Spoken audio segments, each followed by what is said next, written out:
Hola, ¿qué tal? Muy buenas tardes. Soy Rosalba Mejía, subdirectora del Museo de las Constituciones de la UNAM, y les doy la bienvenida a este espacio de la charla del mes en el museo.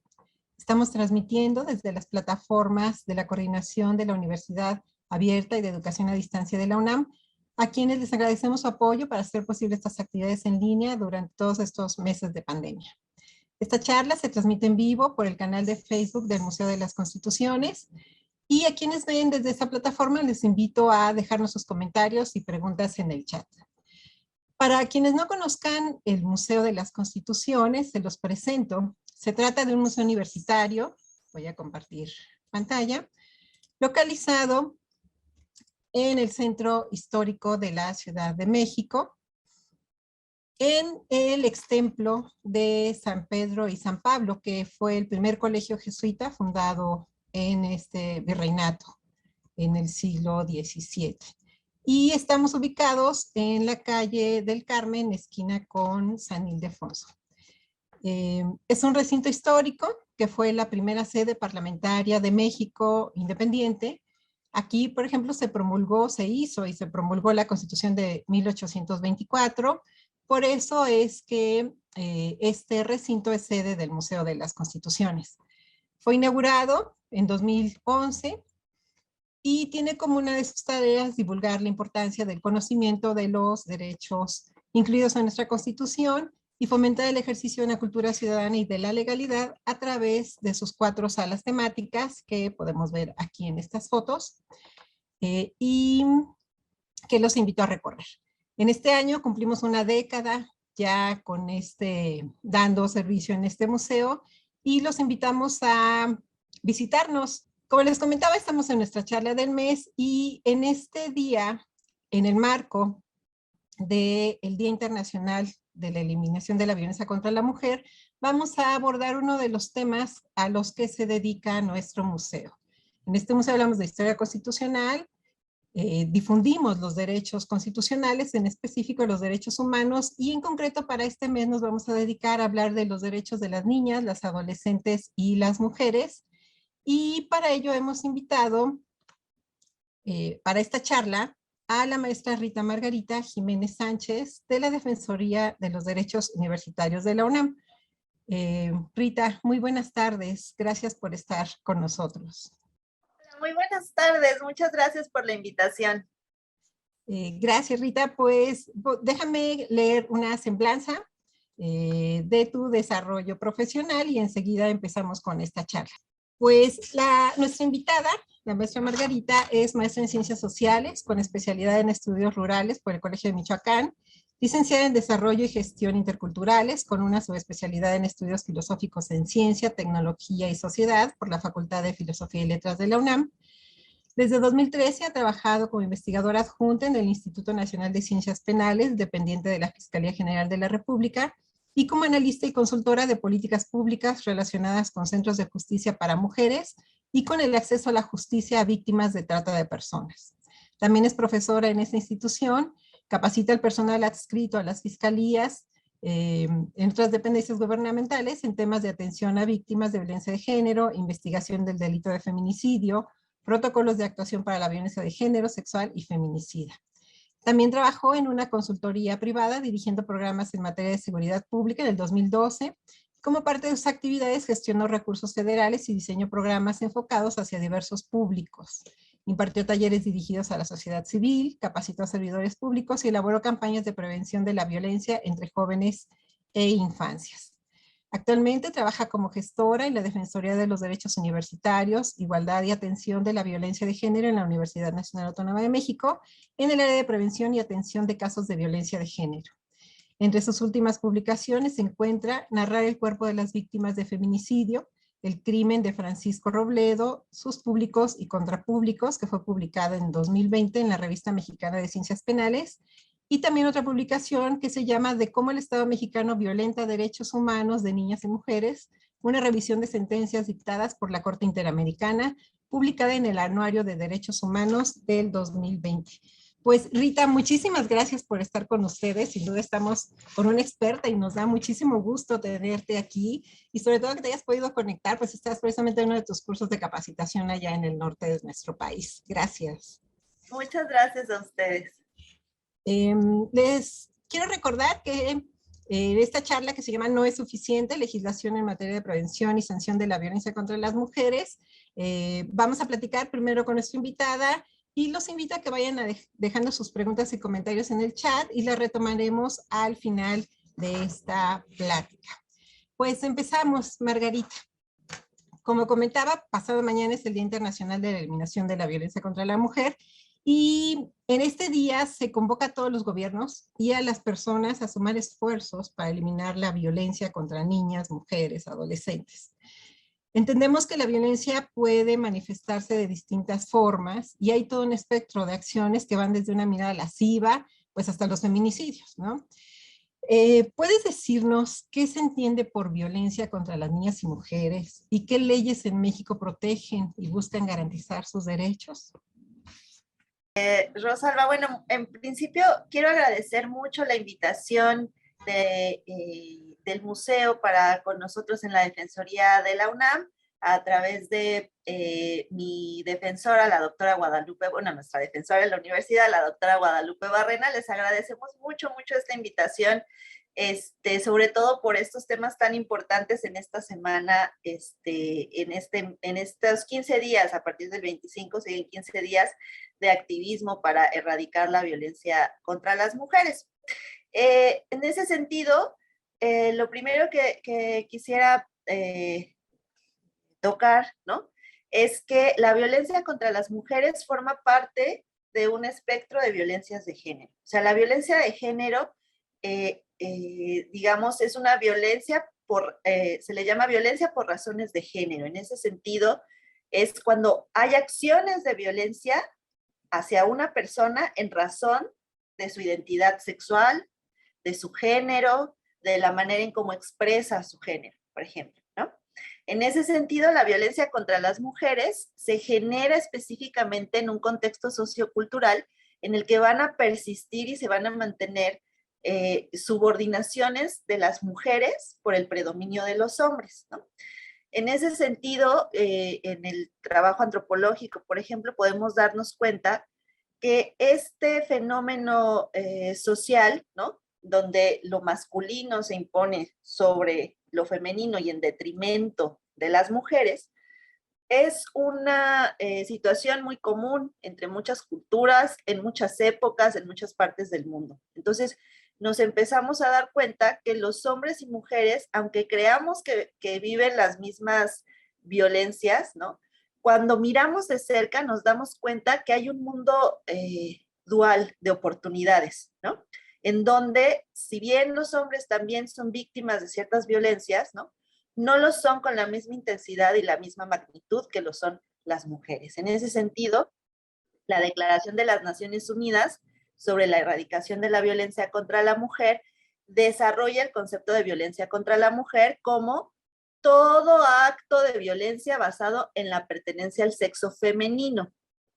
que tenga o pueda tener como resultado un daño o sufrimiento físico, sexual y o psicológico. Si el sufrimiento fue sexual, el sufrimiento también va a ser psicológico y físico, ¿no? Por ejemplo, para la mujer, así como las amenazas tales como actos de coacción, es decir, obligar a alguien a hacer cosas, ¿no?, privación arbitraria de la libertad, llevarse a una persona, cortarle sus vínculos familiares, ¿no?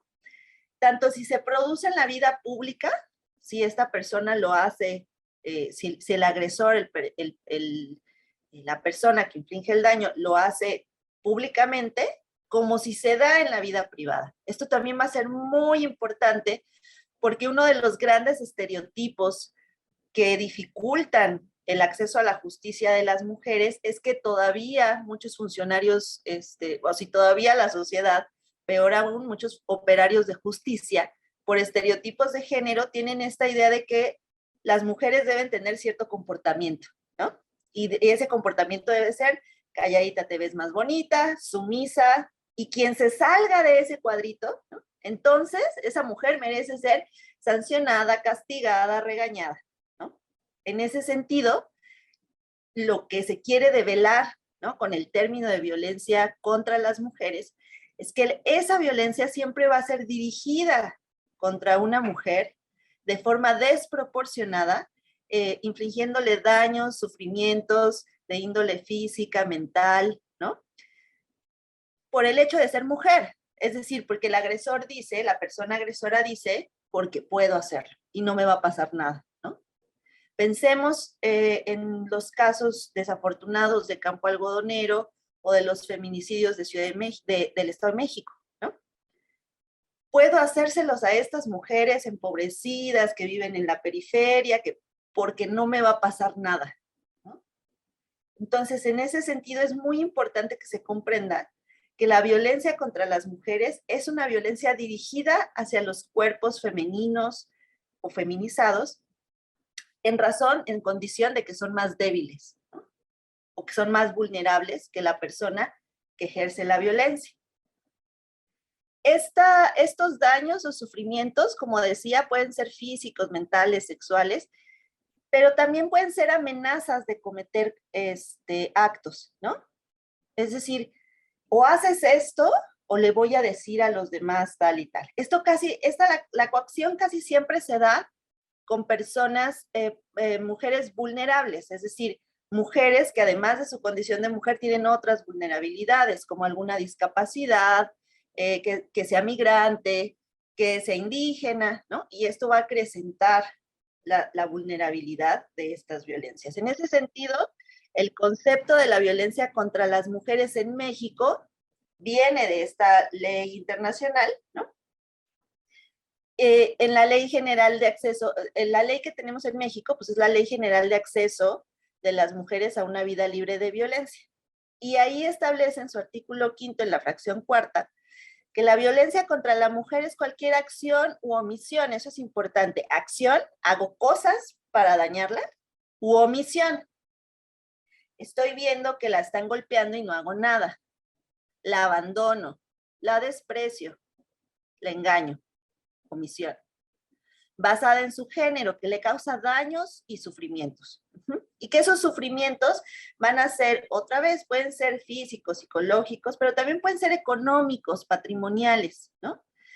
Y en ese sentido es que la Ley General de Acceso a las Mujeres a una Vida Libre de Violencia, en esa ley vamos a encontrar los tipos y las modalidades de violencia. Es muy importante que todos quienes nos están escuchando tengan oportunidad de googlear la Ley General de las Mujeres una Vida Libre de Violencias, porque ahí nos van a hablar de cuáles son los tipos de violencia, es decir, cómo se ejerce la violencia, y cuáles son las modalidades, es decir, en qué ámbitos de la vida privada y pública se va a dar esta violencia, ¿no? En ese sentido, entonces, tenemos bueno, ya expliqué un poco qué es la violencia contra la mujer, y entonces las leyes, ¿no?, que van a proteger a las mujeres, bueno, vamos a tener, para empezar, a pesar de que hablemos específicamente del contexto mexicano, desde el 2010 pasamos de un sistema que le llaman el tradicional a un nuevo sistema de justicia penal, ¿no? En este nuevo sistema de justicia penal, lo que se va a reformar es el control de convencionalidad y el principio pro persona, es decir, en el sistema tradicional había como una pirámide, que creo que nos enseñaron a muchos en la escuela, donde hasta arriba está la Constitución, ¿no? Y después empiezan a jerarquizar leyes y reglamentos. Entonces, lo que va a valer más, pues es lo que esté más cerca de la Constitución. El gran cambio que se hace a partir de la nueva reforma en el 2010 es que todos los derechos y todos los instrumentos, más bien internacionales, pasan a formar parte exactamente igual que la Constitución, ¿no? Hablamos entonces de un principio de convencionalidad. Aquí no se trata de qué ley está más arriba o más abajo, sino se trata de regularnos a partir de un principio que se llama el principio pro personae, que es un principio que me va a decir, hay que darle la máxima protección a la víctima en términos de sus derechos humanos.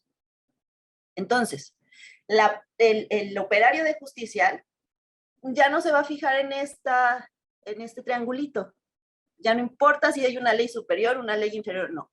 Lo que me va a importar es cuál es el instrumento jurídico, sea internacional, regional, nacional, estatal, municipal, cuál es el instrumento jurídico que le va a garantizar a la víctima su mayor protección a sus derechos humanos, ¿no?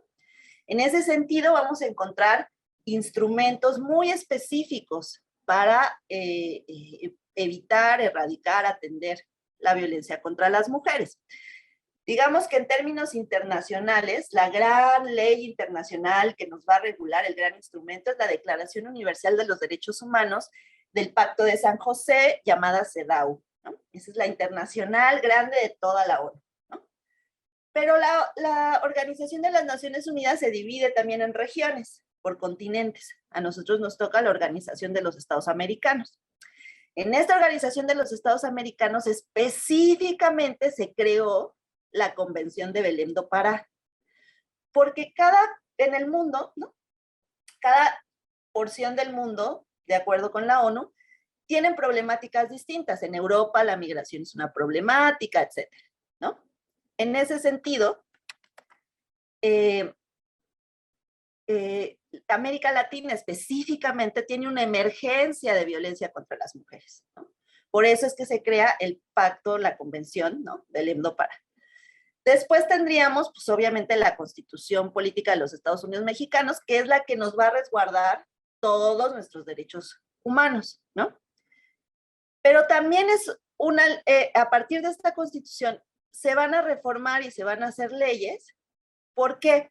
Porque la Organización Americana de los Estados tiene también, ¿no?, una comisión que sentencia, una corte interamericana que va a sentenciar a los estados cuando se portan mal, ¿no?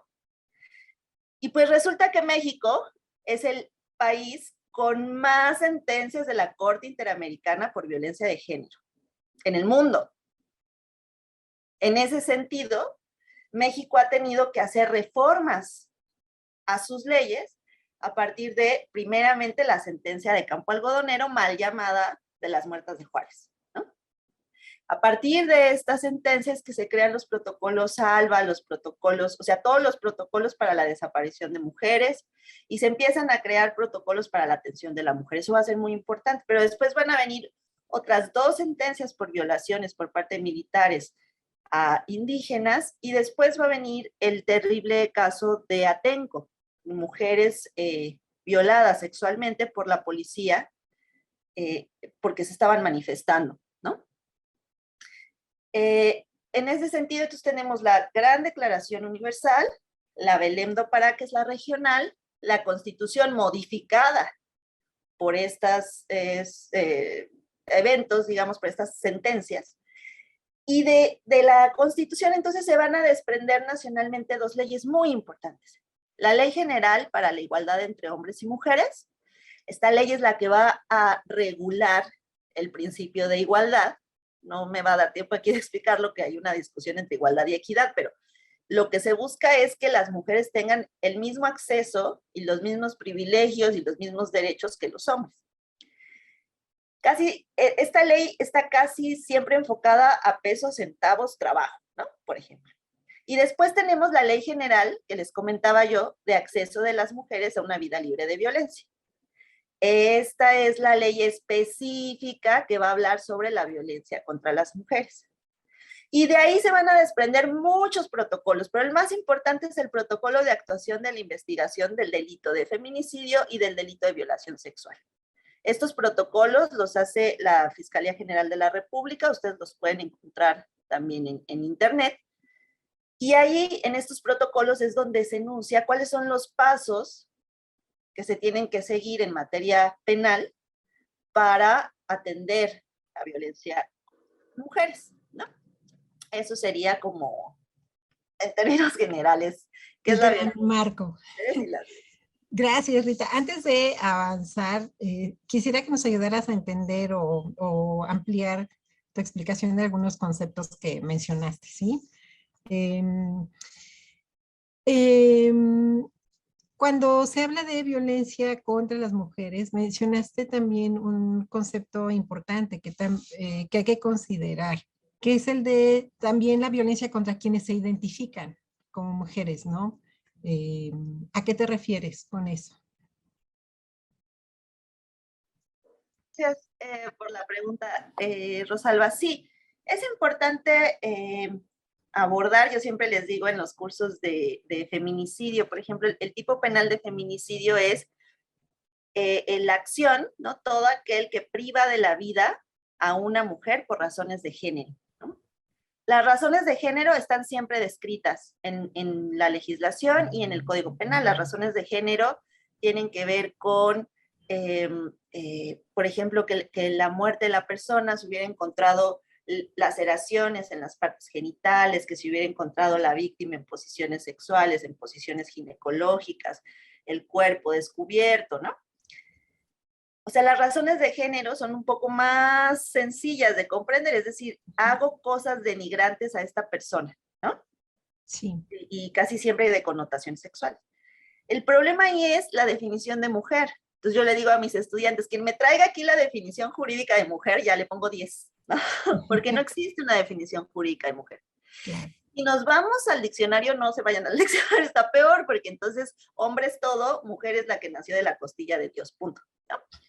Entonces, la definición de mujer, nadie tenemos la definición de qué es ser mujer, ¿no? Tenemos definiciones de sexo, pero de género en términos de qué significa ser mujer, es que ser mujer es muchas cosas en muchas partes del mundo, ¿no? Esa es una idea. Ahora, hay personas disidentes de género, hay personas también, mujeres transexuales, ¿no? Las mujeres transexuales, ¿quiénes son? Son biohombres, hombres, es decir, nacen de nacimiento. Acuérdense que el sexo son 3 cosas: hormonas, genitales y un paquete de cromosomas XY o XX. Eso es el sexo: cromosomas, genitales y hormonas, ¿no? Testosterona o estrógenos. Punto, ese es el sexo. Entonces, pueden haber personas que nacieron con genitales masculinos, con testosterona, y aún así dicen, este no es el género que a mí me gustaría tener, ¿no? Yo me quiero cambiar al género contrario, quiero ser mujer. Entonces los biohombres que toman esta decisión son mujeres trans, ¿no? Son mujeres en el sentido de que se identifican como mujeres, se relacionan como mujeres, y entonces adoptan muchas formas de ser, de vestir, incluso operaciones para ser mujeres, ¿no? Para cumplir con ese objetivo que tienen. Es importante comprender que actualmente se vive un momento de discriminación también hacia estas mujeres, porque las biomujeres, ¿no? Hay un grupo de biomujeres que dicen, no, yo sí tengo la definición que ser mujer y mujer es igual a sexo.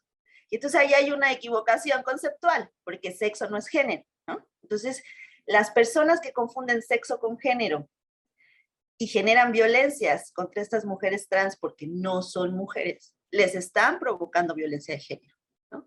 Porque están limitando su capacidad y sus deseos y su libertad psicosexual de relacionarse. En ese sentido es que hablamos de mujeres y cuerpos feminizados. Muchas gracias. Gracias. Justo eso te iba a preguntar, que si lo que habías comentado de cuerpos femeninos y cuerpos feminizados tiene que ver con eso. Me acabas de comentar que sí. Muchas gracias.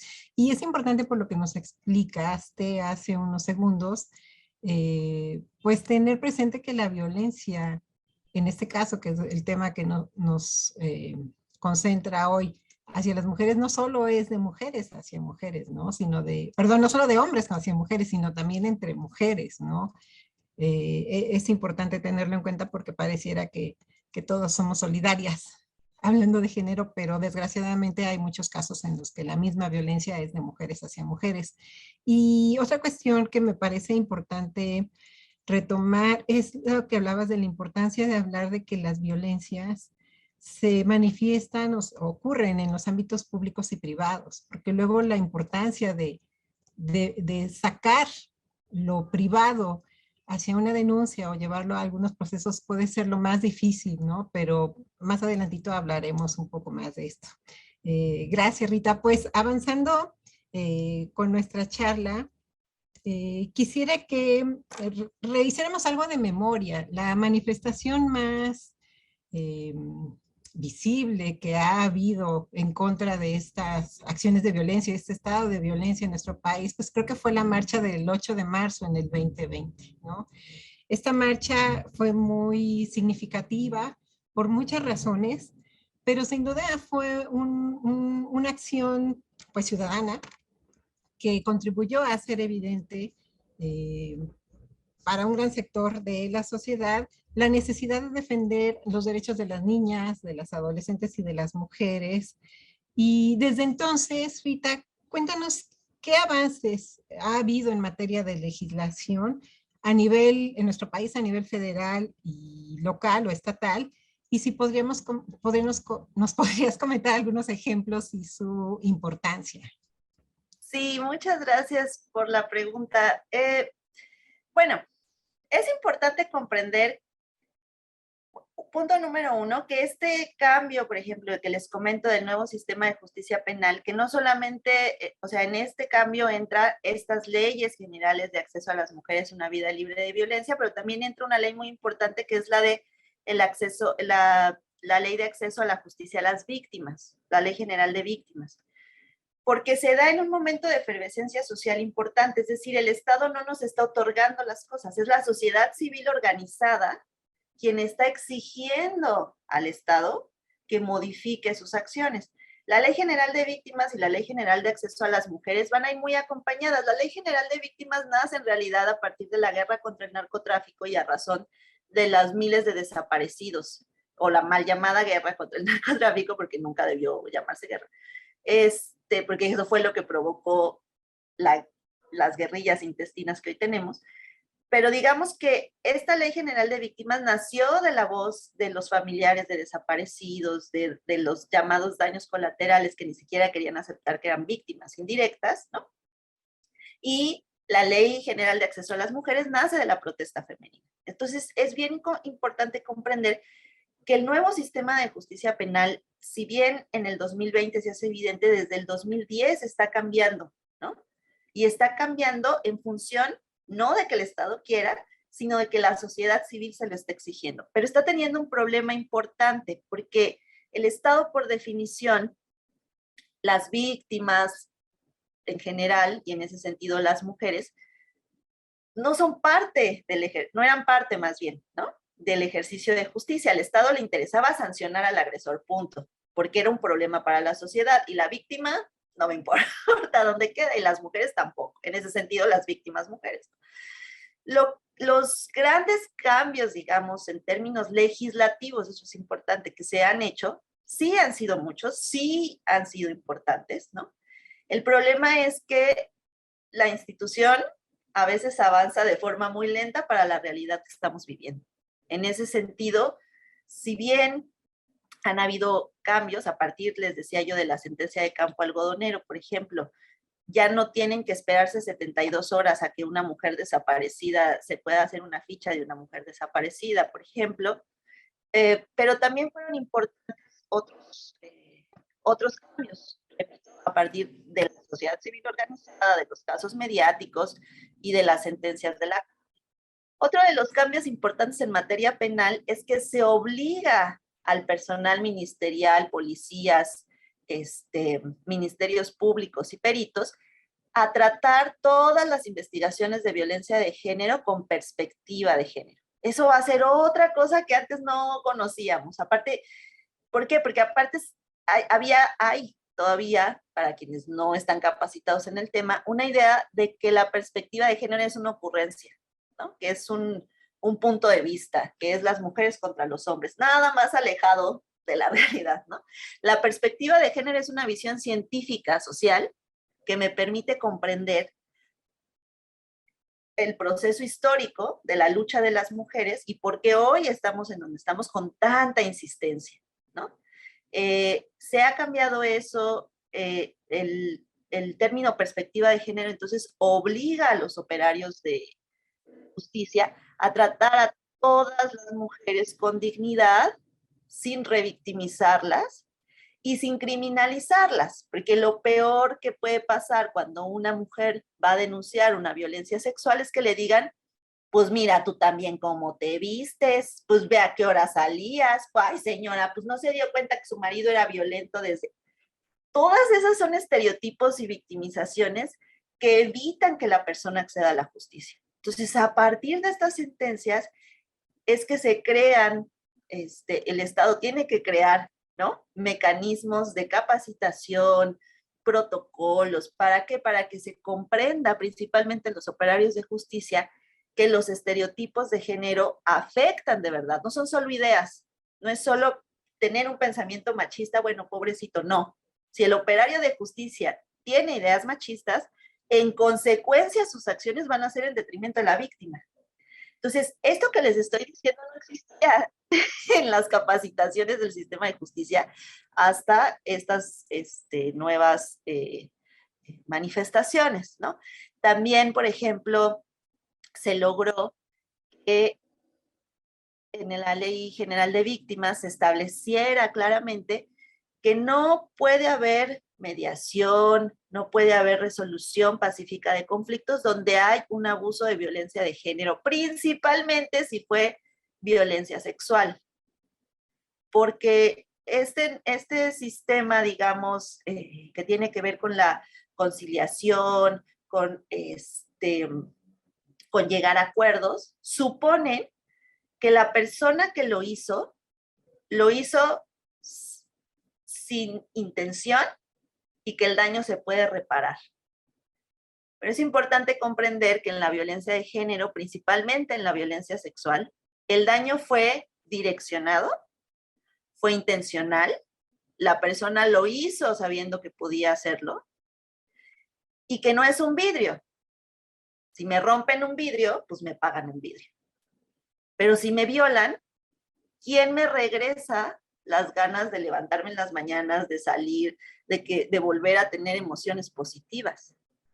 En ese sentido, por ejemplo, también es que se logra que no haya mediaciones ni conciliaciones en materia de violencia de género, por ejemplo, ¿no? Esos serían algunos de los cambios, digamos.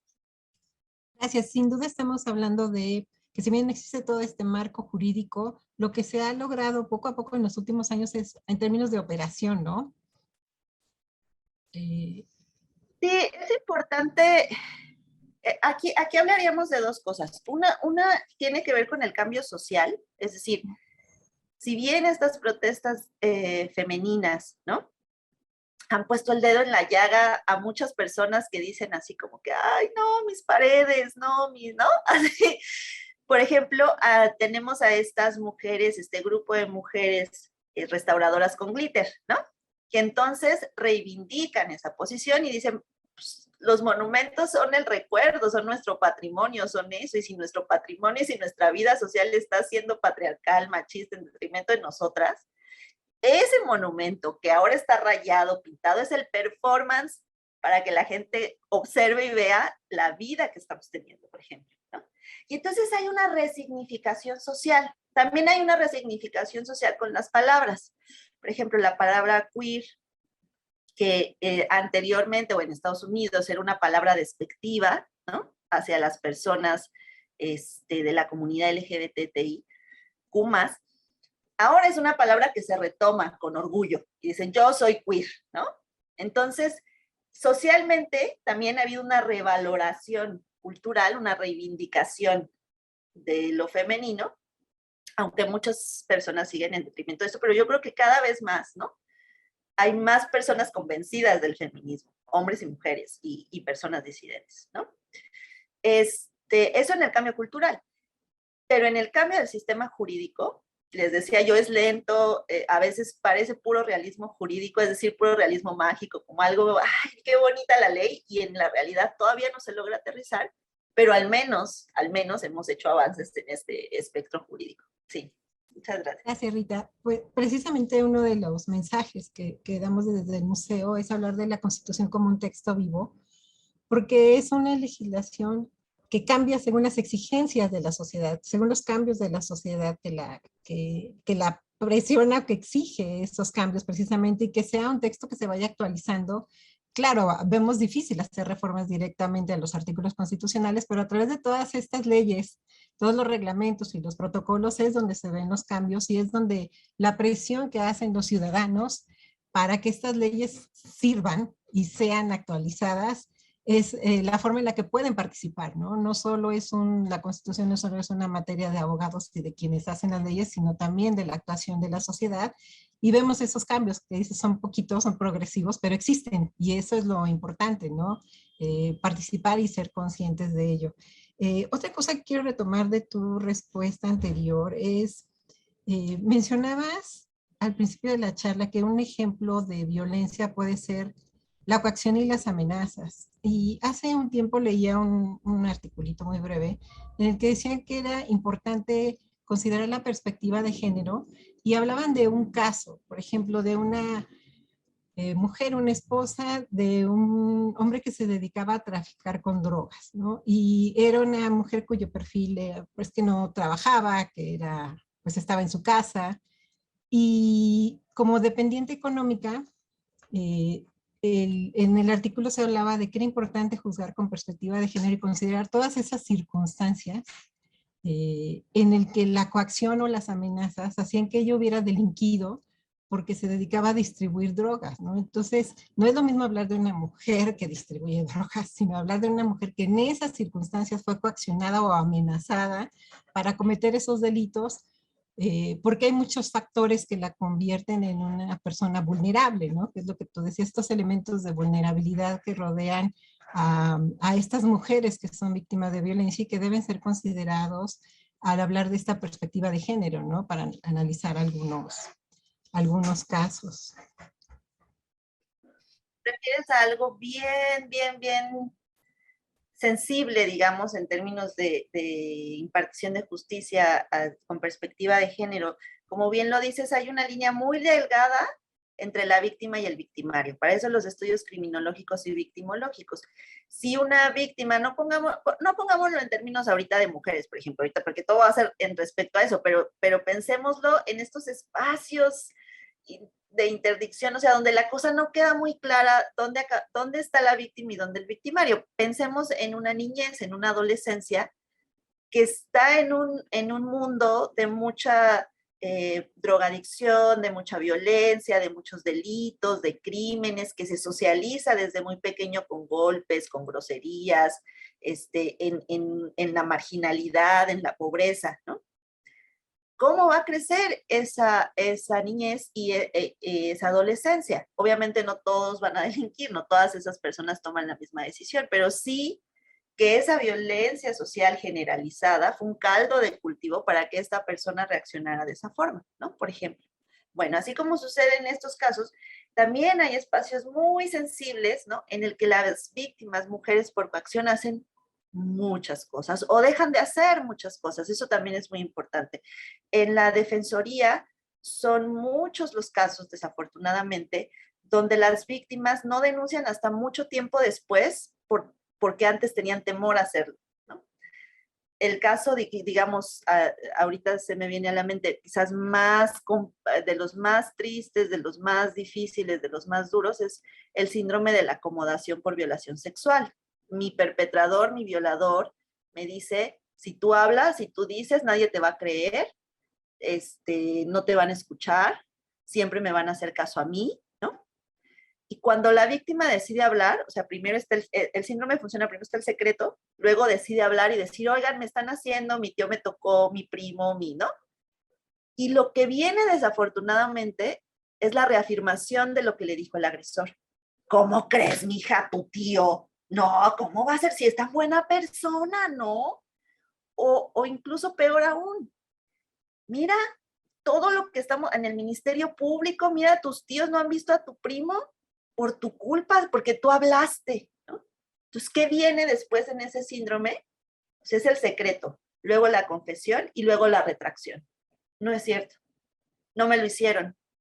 Lo dije porque me dio coraje. Lo dije, pero nunca me tocó, nunca me hizo. Ese es un síndrome por acomodación sexual muy común entre menores de edad, por ejemplo, ¿no? Entre niños y niñas.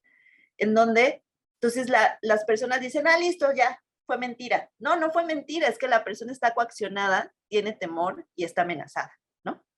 Ese serían uno de los muchos casos de acciones que las personas toman o dejan de tomar porque se sienten coaccionadas por el agresor. Sí, muchas gracias, Rafael. Gracias, Rita. Les recordamos que estamos en nuestra charla del mes del Museo de las Constituciones, en esta ocasión titulada No es suficiente, legislación en materia de prevención y sanción de la violencia contra las mujeres, con la maestra Rita Jiménez de la Defensoría de Derechos de la UNAM. Los invito a que dejen sus preguntas y comentarios en el chat de Facebook. Ya tenemos algunas de ellas, las retomaremos al final. Y bueno, Margarita, seguimos. Hace rato nos platicabas de que una de las leyes que están en este marco jurídico cuando se trata de hablar de violencia de géneros es la ley de la igualdad entre hombres y mujeres. Y si bien esta legislación se ha ido transformando, pues no ha sido suficiente. Y en el ámbito jurídico, sobre todo, dinos qué otras formas de qué otras formas se podrían atender las demandas en torno a la lucha contra la violencia de género. Sí, bueno, miren, formas como decíamos ahorita, las podemos clasificar de forma, entre acciones que puedo tomar personalmente y acciones comunales y acciones de la sociedad, pero también acciones de las autoridades impartidoras de justicia. En ese sentido, quizás las acciones más inmediatas, ¿no?, del Estado es proporcionar, o sea, que la Ley General de Víctimas sea una realidad para estas mujeres, ¿no? Proporcionar a las víctimas en ese sentido atención, asesoría jurídica, tratamiento psicológico especializado, eso va a ser muy importante, especializado y gratuito para las víctimas, que favorezcan su empoderamiento y que les permitan reparar o ser resilientes a su vida. Es decir, no voy a olvidar lo que me pasó con la terapia, no voy a hacer como que no me pasó con la terapia. Voy a entender lo que me pasó, lo voy a resignificar y voy a volver a tener una planeación sobre mi vida. En cuanto yo recupero mi proyecto de vida, en cuanto yo recupero mis ganas de vivir, estoy siendo resiliente. Pero no puedo ser resiliente sola. Necesito el acompañamiento especializado. Necesito que un abogado, una abogada me diga, esto fue lo que sucedió, esto estuvo mal, esto no te tuvo que haber pasado. Necesito que un psicólogo o psicóloga me diga, esta ansiedad, este miedo, estas palpitaciones que estás sintiendo son parte de un proceso, que me explique cuál es ese proceso. Necesito una trabajadora, un trabajador social que me diga cuáles fueron las violencias en mi entorno, ¿no?, que me hicieron sentir culpable, que me hicieron sentir que yo no valía, que me hicieron entrar en depresión, ¿no? Es importante también brindarle a las víctimas servicios de atención integral, es decir, también tenemos que tomar en cuenta cuáles son las necesidades a lo mejor físicas de esa persona, si en ese momento tuvo lesiones por la violencia, siempre debe haber acompañamiento en ese sentido. Es importante, como les decía, evitar procedimientos de mediación o de conciliación cuando hay violencia de género. Nunca permitan la conciliación en violencia de género. Vayan y pongan la denuncia hasta el Ministerio Público. Yo sé que a veces esa es otra situación. Las víctimas no denuncian cuando queremos, sino cuando se sienten preparadas para hacerlo, ¿no? Entonces, algo que puedo hacer por la víctima no es obligarla a que lo diga, sino empoderar a esa persona o hacerla sentir, más bien hacerla sentir segura, confiada, para que pueda hablar de su problemática, ¿no? La cultura de la denuncia, siempre impulsar la cultura de la denuncia. Yo sé que es difícil, que es tedioso, que un ministerio público es difícil, pero siempre podemos acompañarnos de asociaciones civiles. Si ustedes son parte de la comunidad universitaria, también pueden pedir a la Defensoría un acompañamiento al Ministerio Público en casos de violencia de género, por ejemplo, ¿no? ¿Qué necesitamos hacer también? Pugnar, promover, luchar, alzar la voz para que se mantengan refugios para las víctimas, sus hijas y sus hijos, para que no se les quite dinero a los centros de justicia para mujeres, que tienen mujeres resguardadas cuando no tienen lazos familiares, por ejemplo. Es importante que si esta mujer tiene lazos familiares, tiene vínculos, que las acerquemos a esos vínculos, que le apoyemos para que tenga la fuerza, la fortaleza para decirle a sus personas cercanas, a sus familiares lo que le está pasando, y estas personas, su círculo cercano, la puedan arropar, por ejemplo, ¿no?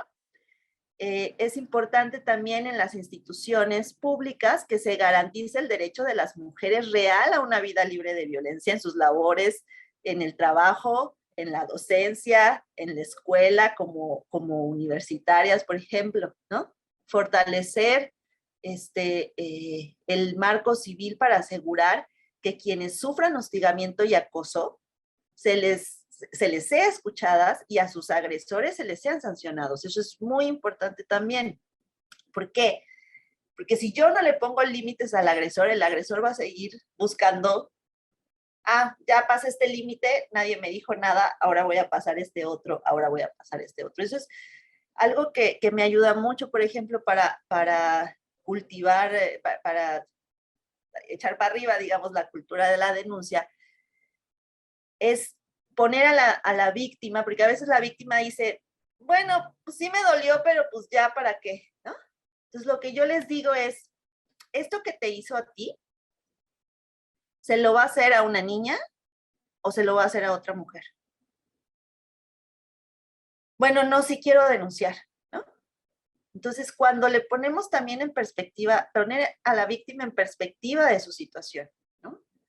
Para que pueda denunciar a la persona, porque el agresor se lo hizo a ella, porque pudo hacérselo a ella, pero se lo va a hacer a otra persona. Por eso, por ejemplo, el delito de feminicidio no es un crimen pasional, no es un crimen de odio, no es un crimen en situación de, ay, como que se me corrió la teja tantito en ese momento y lo ataqué. No, se lo hizo y seguramente fue incrementando hasta llegar a ese punto y se lo hizo consciente, dirigido y porque podía. Entonces, ¿qué es lo que tenemos que hacer? Ponerle límites al agresor, porque si no, las víctimas van a seguirse repitiendo, ¿no? Y otra cosa muy importante culturalmente siempre es reivindicar la dignidad de las mujeres en todos los ámbitos de la vida. Levantar la voz cuando en un chat se están pasando packs de una mujer, decir algo cuando estamos denostando la forma de ser de una mujer, cuando estamos burlando, cuando estamos revictimizando a una mujer públicamente. ¿Y dónde estaba la mamá cuando le hicieron eso? O sea, la culpa es de la mamá, ¿no? No, pero pues también es que dicen que la mataron, pero era alcohólica, drogadicta. Parar esas cosas. No, ninguna mujer se merecía lo que le hicieron. Ninguna mujer busca ser atacada. Y ninguna mujer debería sentirse culpable por lo que le sucedió, ¿no? Esas serían, me imagino, o sea, como para las que podrían ser. Las opciones. Retomo nada más una palabra que has comentado y que me parece muy importante, pues destacar que no es una palabra de moda o que se puede usar fácilmente, ¿no? Este concepto de empoderar. Y a lo largo de lo que nos has platicado, creo que nos puede quedar muy claro en qué consistirían o de qué se trata el concepto de empoderar cuando hablamos de mujeres que pueden ser vulnerables por muchos sentidos o en muchos aspectos o por muchas circunstancias personales o de vida o de sus contextos, porque tiene que ver con hablar de la dignidad de las personas, ¿no? Y empoderarlas en este sentido sería aportarle elementos para que den un paso tan importante como lo has mencionado tú de denunciar, ¿no? De identificar lo que está viviendo la persona que es violentada y tomar acción, ¿no? Eh, Creo que es fundamental hablar de esta palabra de empoderamiento en este sentido, en estos temas sobre todo, ¿no? Sí, Rosalba, muchas gracias. Yo creo que esta parte bueno, hay algunas personas que son detractoras un poco de la palabra empoderamiento porque como que se les hace irreal, ¿no? Como que se les hace como una rosa de Guadalupe, ¿no? Como que un día estoy muy mal y al rato siento un vientecito y ya cambié, ya soy otra, ya puedo hablar, ya puedo. No, si hablamos más bien en un amplio sentido del empoderamiento, podemos entender también como tú dices, que hay mucho de recuperación de la dignidad, de la resiliencia, de la recuperación del proyecto de vida, ¿no? O sea, el empoderamiento en ese sentido significaría dotar a la víctima de herramientas para que se sienta segura, sacarla del ciclo de indefensión aprendida. Por ejemplo, el ciclo de indefensión aprendida es un síndrome en el que yo digo, haga lo que haga, no voy a poder salir de este lugar. Haga lo que haga, mi marido me va a seguir golpeando, haga lo que haga, mi hijo me va a seguir amenazando, haga lo que haga. Las personas entonces cerca, por eso hablábamos de las redes de apoyo pueden empoderar a esa persona para hacerle ver que no necesariamente es así, que sí tiene oportunidades y que aquí están las personas que la pueden sostener. Y eso va a hacer que la persona recupere su autoestima. Sí, muchas gracias. Gracias, Rita. ¿Cómo ha pasado el tiempo? Pero bueno, muy interesante la plática. Para terminar esta charla contigo, antes de dar paso a las preguntas, cuéntanos, pues tú desde la Defensoría de la UNAM, ¿qué ha hecho la universidad en materia de atención a violencia de género? ¿Qué dependencias trabajan para atender esta problemática? ¿Y a qué actividades pueden acceder las personas ajenas a la UNAM en estas materias? Muchísimas gracias. Sí, bueno, ahora sí viene mi comercial de la Defensoría. La Defensoría de los Derechos Universitarios, Atención e Igualdad a la Violencia de Género. Bueno, la Defensoría como tal ha existido desde hace ya varias décadas y digamos que la Defensoría son los derechos humanos de la dentro de la universidad, o sea, es la autonomía dentro de la autonomía, ¿no? Entonces, la Defensoría lo que hace es ser un agente neutro, digamos, en defensa de todas las partes, ¿no? La Defensoría ya operaba para hacer efectiva la legislación universitaria en términos de exámenes extraordinarios, injusticias, pues que el profesor no me asentó la calificación, no me quiso tal. Pero a partir de la protesta femenina que se da en la universidad, se obliga a la institución a hacer un cambio, una reforma, ¿no? Y entonces, esta reforma que se hace tiene que ver con no dejar en la misma UNAM el problema de la UNAM, ¿no? Sino tratar de llevarla a la Defensoría este problema, ¿no?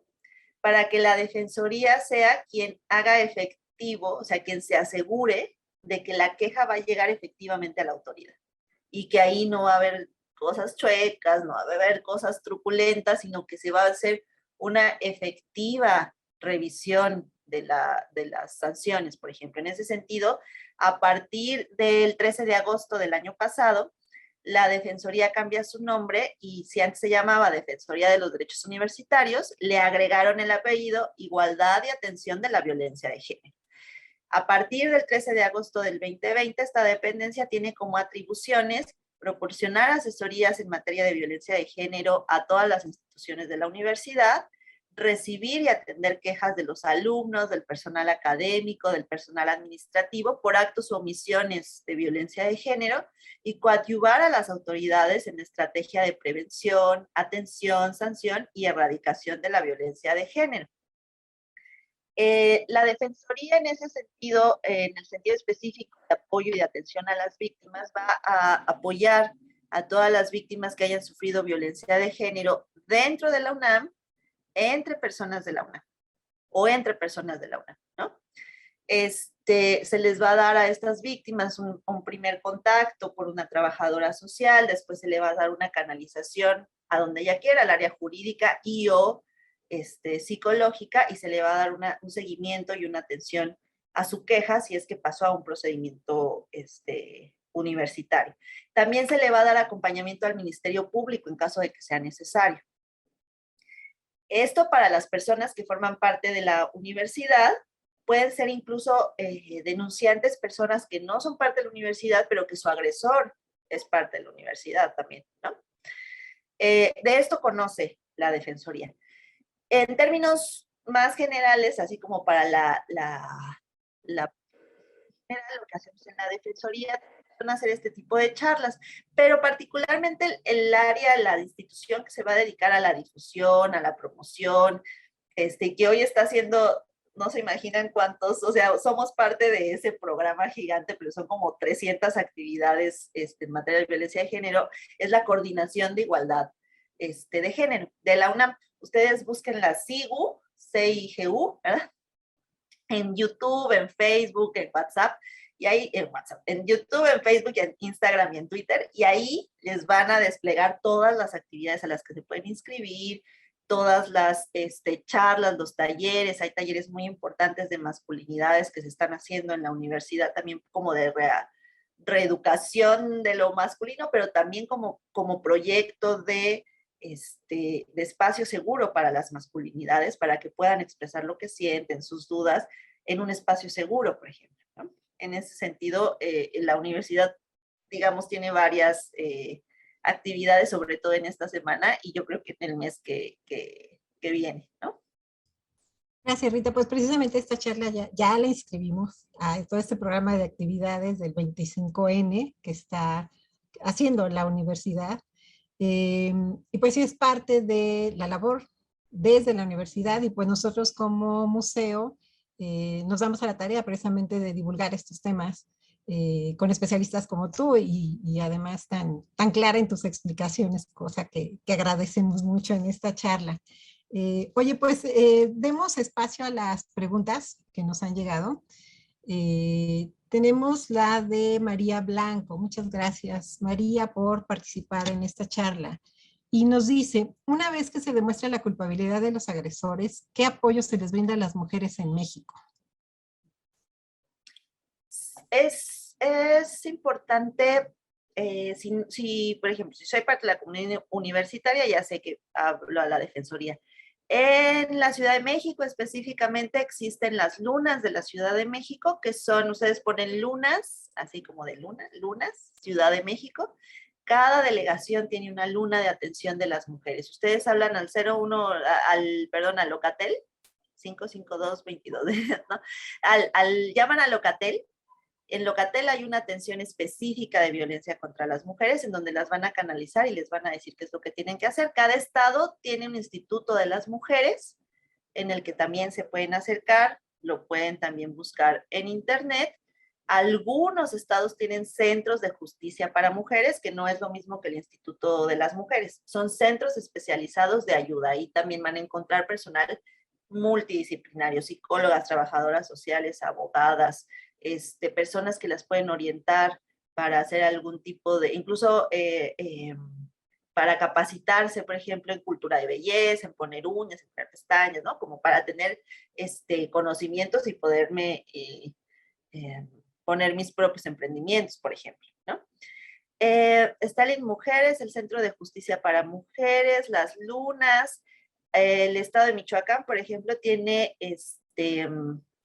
no solamente tiene un instituto, sino tiene la Secretaría de la Mujer. Y la Secretaría de la Mujer también tiene a su vez módulos de asistencia especializada. Podemos llamar a Locatel y siempre, siempre, siempre me puedo acercar a cualquier fiscalía a pedir una orientación con un asesor jurídico. Pregunten en las fiscalías a las que lleguen un asesor jurídico porque soy víctima de un delito.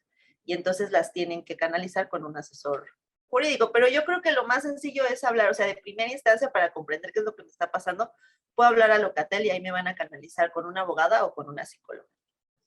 Muy bien, muchas gracias, Rita. Pasamos a la siguiente pregunta, y esta tiene que ver con el marco jurídico que nos comentabas y cómo hay instrumentos internacionales y también organismos locales, regionales, como el caso de la OEA y la Comisión Interamericana de Derechos Humanos. Nos pregunta Abraham Cano. Gracias, Abraham, por la pregunta. ¿Qué le falta al Estado mexicano para dar cumplimiento de la sentencia de Campo Algodonero y Atenco de la Corte Interamericana? Muchas gracias por la pregunta.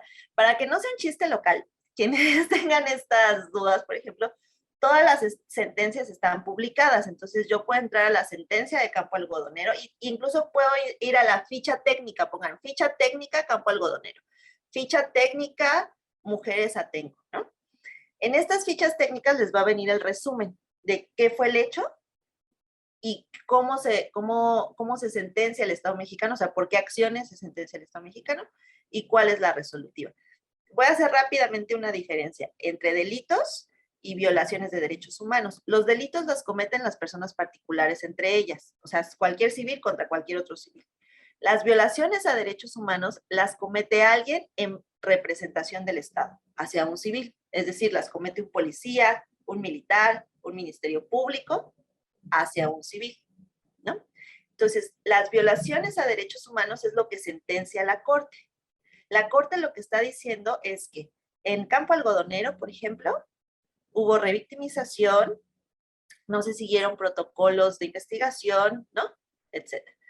En la sentencia, podemos leer la sentencia incluso de Campo Algodonero a la luz de la sentencia que se le hizo al Estado mexicano por el caso de Atenco, y nos vamos a dar cuenta que a todos esos años es que ya hay todo un desglose de conceptos, de significados. Esta sentencia de Atenco es muy sofisticada. O sea, esta estaba en pañales, estábamos descubriendo apenas, o sea, esta fue la sentencia que le dijo al Estado mexicano. Hay algo que se llama feminicidio. O sea, no están siendo crímenes pasionales, ni de amor, ni Cupido las mató. No, aquí hay un problema de feminicidio.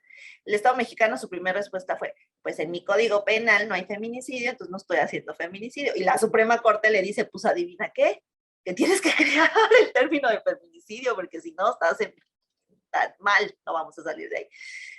Aquí ni siquiera había delito de feminicidio. Acá, en la sentencia de Atenco, ya hay todo un instrumento legal y entonces se empieza a definir todo lo que hizo la autoridad. ¿Qué faltaría en ese sentido? Faltaría, yo hoy que lo estoy viendo en las fiscalías a las que voy a capacitar, veo fiscalías, veo policías cada vez más capacitadas y capacitados. Antes se les pedía cierto nivel educativo, hoy se les pide a las policías científicas la licenciatura. O sea, sí están avanzando en términos de recursos humanos. A mí lo que me parece, y eso es una posición personal, ¿no? Ahorita en esta pregunta que me están haciendo, hacen falta recursos. Eso es lo que hace falta. Hace falta recursos porque los operarios de justicia, muchos de ellos saben lo que tienen que hacer, sobre todo en las fiscalías especializadas, pero no tienen los elementos para hacerlo. Entonces, si dice que en el momento del delito, entonces el policía, un policía primer respondiente tiene que quedarse en el área, otro policía tiene que acompañar a la víctima con la psicóloga, otro policía tiene que ir corriendo a ver si se le escapó el delincuente, otro policía necesita haber como 5 policías, como 3 abogados, como 2 psicólogos. Y me dicen las personas, no, maestra, pues yo en la unidad soy yo solo. O sea, yo tengo que perseguir, apresar, llevar a la víctima, resguardar el lugar. No hay forma. Se pide, por ejemplo, que haya en los casos de abuso sexual, por ejemplo, hacia menores, que existan cámaras de Gesell, es decir, estas cámaras que salen en la tele como que no, la persona nunca ve a las personas que están del otro lado, ¿no?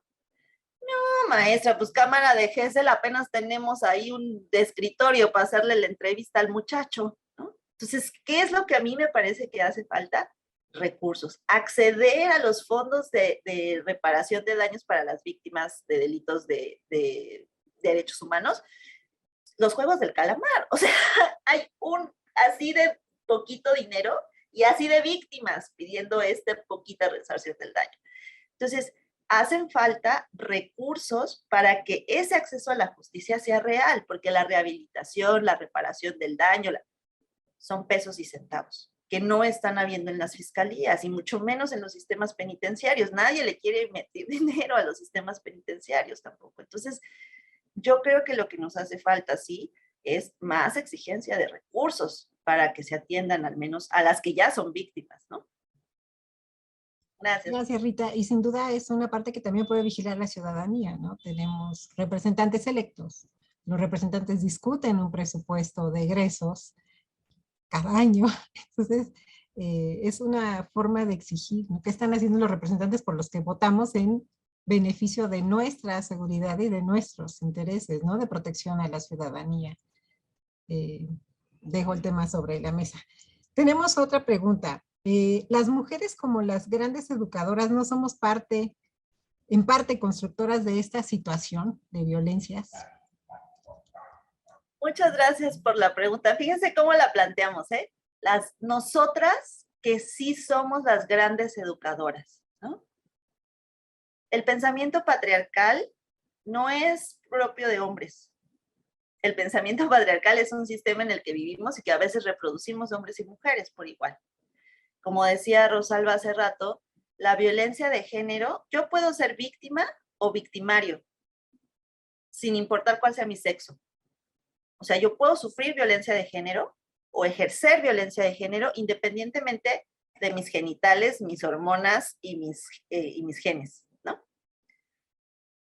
Cuando hablamos del sistema patriarcal, entonces hablamos de un sistema ideológico de pensamiento en el que creemos que hay un espacio para mujeres y hay un espacio para hombres. Y quien se salga de ese espacio merece ser sancionado.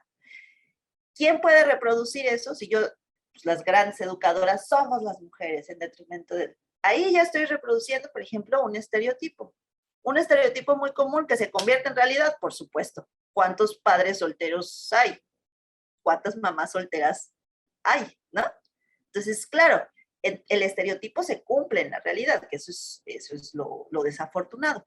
Y es importante comprender que el patriarcado lo llevamos hombres y mujeres por igual, y por eso se habla tanto de una palabra así muy compleja que es la deconstrucción, estar en constante observación de lo que digo. O sea, yo que llevo 10 años trabajando, 15 años trabajando la violencia de género, todavía a veces me cacho con algunos estereotipos que digo así como, detente, ¿no? O sea, la última vez fue como, ay, ¿sí será o no será? O se estará haciendo la víctima. No, a ver, espérate, ¿no? Detente, esto no está bien que lo estés pensando porque es en detrimento de la víctima. Y soy mujer, y lo pensé, ¿no? Las mamás que, por ejemplo, les dicen a sus hijas, ay, mi hija, pues mira, cómo no querías que te embarazara y ve, ya vienes toda llorando y toda así, pero es que andas de loca, pero es que quién te manda, mira, tienes 15 años y ahí te fuiste a meter con el carnicero que tiene 40, 45 años. A ver, señora, su hija no anda de loca. Su hija fue víctima de un delito que se llama estupro y tiene que ir a la fiscalía y tiene que ser sancionado. Lo que estaba viviendo su hija no era una locura y usted la tuvo que detener porque eso no estaba bien, ¿no? Entonces, la reproducción del patriarcado, del machismo, no es propia de hombres y tampoco es una lucha de hombres contra mujeres, ¿no?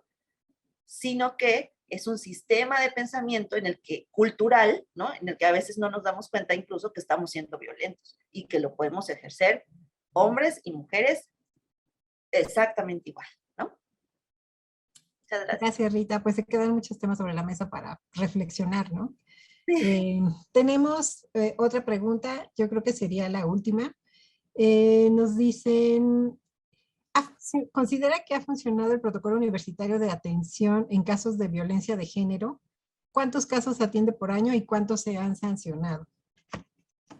Me hacen la pregunta del millón. Yo soy la que se encarga, le estoy apoyando a la defensora a sacar los números del informe anual. Todavía no tenemos el informe anual, digamos, pero sí habría que hacer una distinción. El informe se va a presentar ya en estos meses. No sé si pueda darles exactamente las cifras. Voy a hablar por encima, ¿sale? Del tema, pero digamos que sí. Es importante comprender algo. Una cosa es acercarse a pedir una orientación y otra cosa es la queja. La orientación es una orientación y en ese sentido tenemos muchas orientaciones diarias. O sea, tendríamos por día, yo considero, yo que estoy en el primer contacto, somos como 6, 12, quizás tengamos, pónganle a la semana unas 30 quejas, 30 orientaciones, solicitudes de orientación a la semana. Sin embargo, de las orientaciones a las quejas es donde viene, digamos, la disminución, porque las personas no quieren, porque pensaron que podían ser anónimas, y como la persona imputada tiene derecho a saber de qué se le está acusando y quién la está acusando, no puede haber anonimato. Otros casos muy desafortunados donde le dieron chance, lo hicieron mediático y le dieron chance al agresor de perdóname, no lo vuelvo a... Y entonces ya no quieren ver la queja. Entonces, digamos que de la queja de la orientación a la queja, ¿no? Sí se va a reducir el número de quejas, pero estamos hablando que la Defensoría, digamos, hoy en día está tratando alrededor de 600 quejas hoy, o sea, abiertas hoy que se están tratando, no son tantas. Entonces, no son tantos, pero sí son muy diligentes, y lo que les invitamos entonces es a que no se quede solamente en la orientación a quienes hayan sido víctimas de violencia de género, sino que lo pasen a queja, porque son muchas las orientaciones y muy poquitas las quejas. La Defensoría, ojo, eso es importante también, la Defensoría no sanciona, la Defensoría no es una autoridad que sancione. La Defensoría es la que se va a encargar de que tu queja llegue a la autoridad, de que no haya ninguna excusa y que se revise, que se siga el procedimiento que se tiene que seguir. ¿Quiénes sancionan? En la universidad, las autoridades competentes, que son quienes, los directores de las escuelas, de las instituciones, los coordinadores, coordinadoras, directoras de las instituciones. Ellos son quienes reciben, leen un testimonio, ¿no?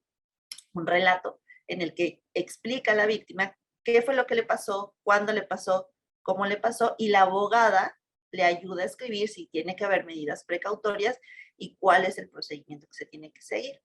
En ese sentido, entonces, no le damos nosotros la solución a la queja, la solución se la da la autoridad. En este caso pueden ser directores, directoras de las facultades, de las escuelas, de los institutos, y el tribunal universitario, dependiendo la calidad. O sea, cada persona en la universidad tiene una calidad. Hay estudiantes, profesores, trabajadores de base, de confianza, de honorarios. Entonces, cada uno tiene un procedimiento sancionatorio particular. Pero digamos que si estamos atentos, podemos entrar a la página de la Defensoría. Ahí van a estar los números del año pasado, y apenas se van a publicar los de este año en términos de cuántas quejas, por qué fueron esas quejas, quiénes fueron las personas señaladas, y cuáles fueron las resoluciones por parte del tribunal universitario. Muchas gracias, Rita. Pues con esto concluimos esta charla. Qué gusto tenerte aquí. Esperamos que no sea la primera vez. Te perseguiremos para invitarte a otro espacio del museo. Gracias. Y gracias a todos los que están viéndonos en esta transmisión. Les recuerdo que visiten nuestras redes del museo y nuestra página para que se enteren de las actividades que vamos a hacer ya para este cierre de año.